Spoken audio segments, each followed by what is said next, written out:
સુરતના કાપોદ્રા વિસ્તારમાં પોલીસ દ્વારા હાથ ધરવામાં આવેલા વાહન ચેકિંગ દરમિયાન બે અલગ અલગ યુવકો પાસેથી ચપ્પુ મળી આવ્યા હતા. પોલીસે તાત્કાલિક કાર્યવાહી કરીને બંને યુવકોની ધરપકડ કરી છે.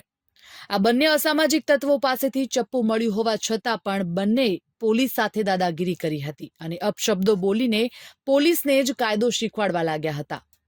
સુરતના કાપોદ્રા વિસ્તારમાં આવેલા ડીજીવીસીએલની કચેરી બહાર ટ્રાફિક પોલીસ ચેકિંગ કરી રહી હતી, જે દરમિયાન બે યુવકોને અટકાવવામાં આવ્યા હતા અને આ યુવકોને અટકાવતા આ યુવકો દાદાગીરી કરવા લાગ્યા હતા, જેથી પોલીસ દ્વારા તેમને પકડીને તપાસ હાથ ધરવામાં આવતા બંને પાસેથી રેમ્બો ટાઈપના ચપ્પુ મળી આવ્યા હતા.